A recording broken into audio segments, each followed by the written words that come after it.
Bob, the players said halftime speech was entertaining, I guess. Difference between the end of the first half, beginning and second. Well, I'm surprised they found it entertaining. That's my word, not theirs. We stopped playing. I mean, we just kind of stopped playing.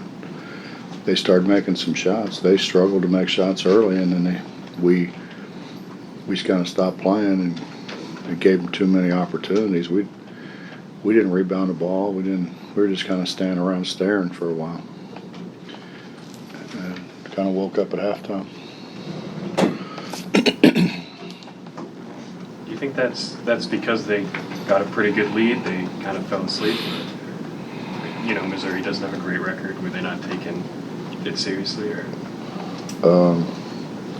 You'd probably be better served to ask them, because I could, I could only make a guess.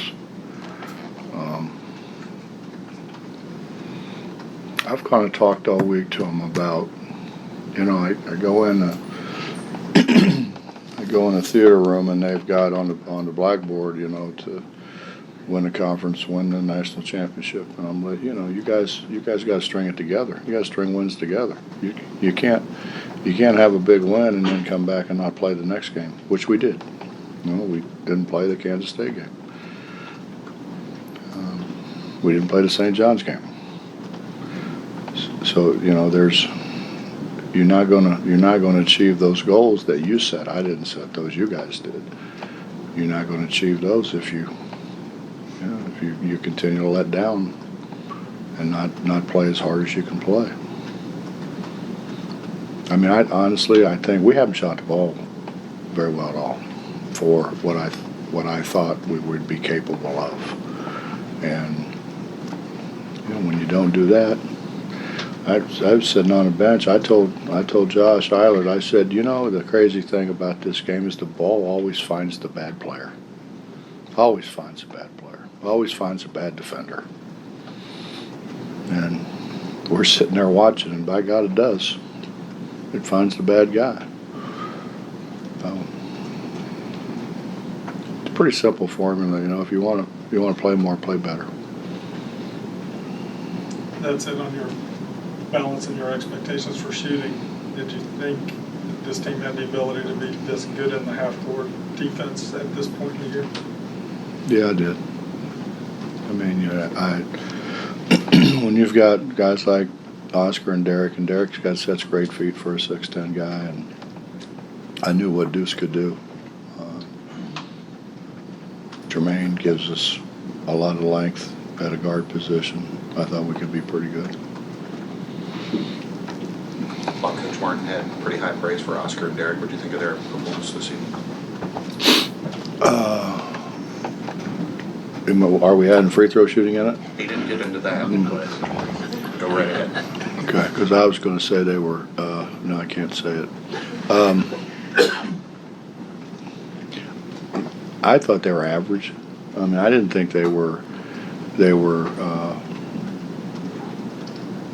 You kind of become accustomed to when they're playing high-low to giving the ball to each other and the guy going away from pressure like you're supposed to and banking in shots. We missed more one-footers today than we have for a long time.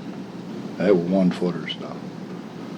And there was some contact and stuff and all that, but I mean, you're going to get that. I mean, we're going to get more contact than that as we go along. They were average at best, I thought, for them. And they're we've set their standards a little higher.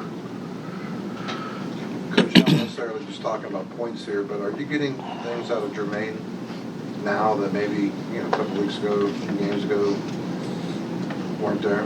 Yeah, we're trying to put people in a mismatch situation with him more. Right. I think the biggest thing is he helps us rebound at both ends. He keeps balls alive. He rebounds. We have these spells where we're just like out there. We're not really playing. We're not really concentrating, and that's when it's great to have a 6'7" guard.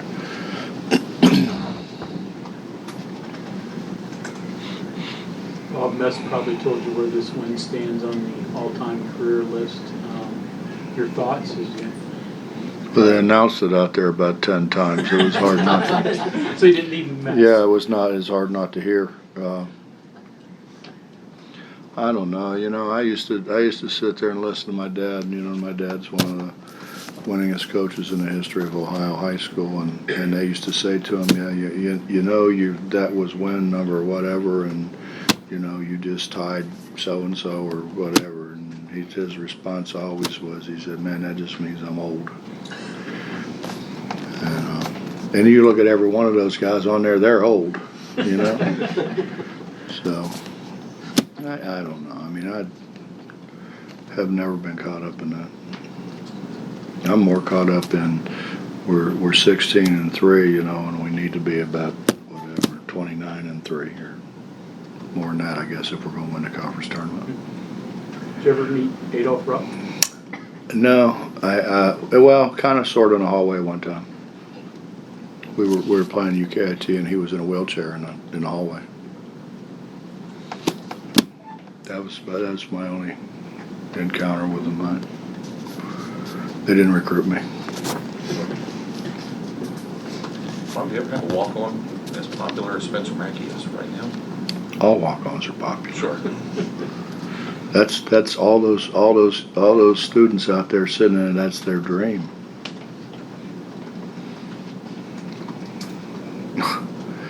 How's he banking in? I was going to ask, did he call back? Yeah, and the other one almost went in. See, but the guys are getting used to it. They didn't carry him off this time, did they? They didn't, did they? No, so they're getting used to him. Pretty soon it won't be that big a deal. You discussed Derek and Oscar defending on the perimeter.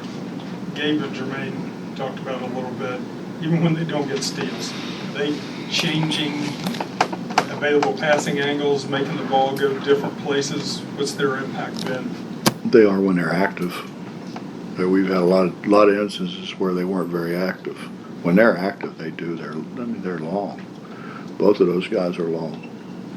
You're taking vision away. So you know, guys maybe get beat, but they can't get the ball to them because they can't really see them. During that 21-0 run, you had 2 missed one-on-ones that ended up being 3-pointers off offensive rebounds. How good is this team getting at sort of making up for weaknesses with plays like that? That wasn't our biggest. Got it, I don't think. Jermaine got it once, I know of. If we're going to keep shooting it that bad, we're going to have to work on rebounding at the free throw line, which I haven't done. I mean, I've done in the past, but I haven't done.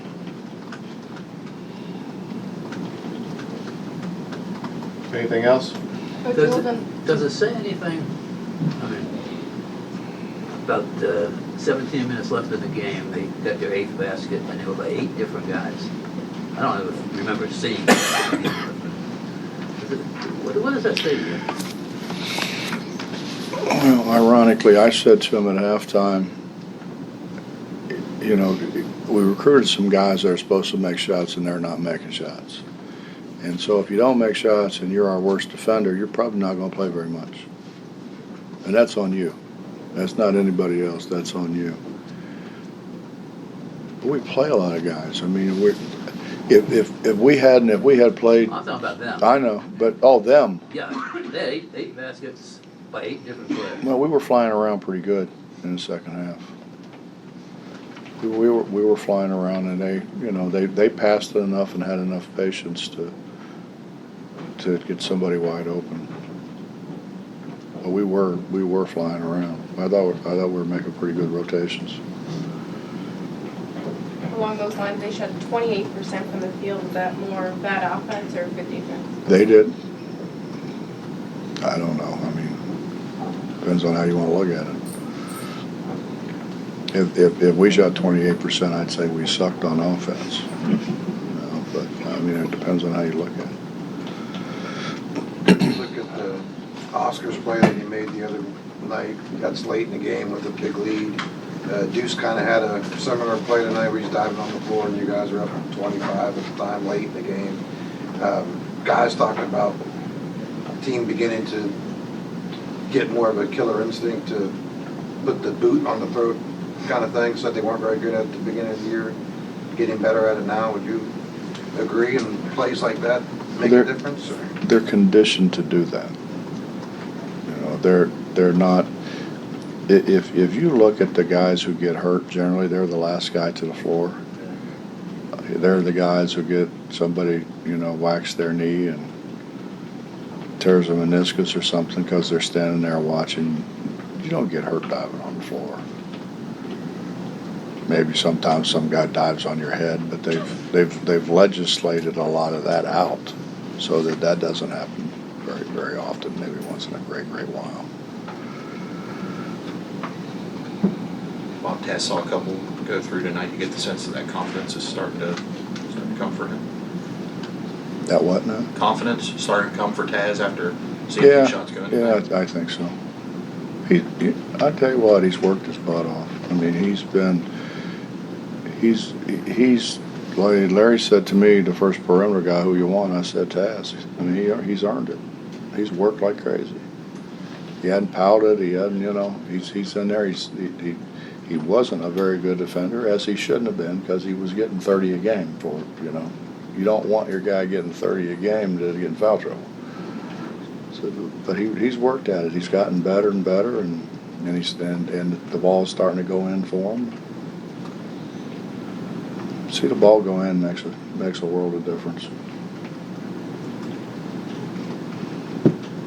Anything else? Thanks, guys.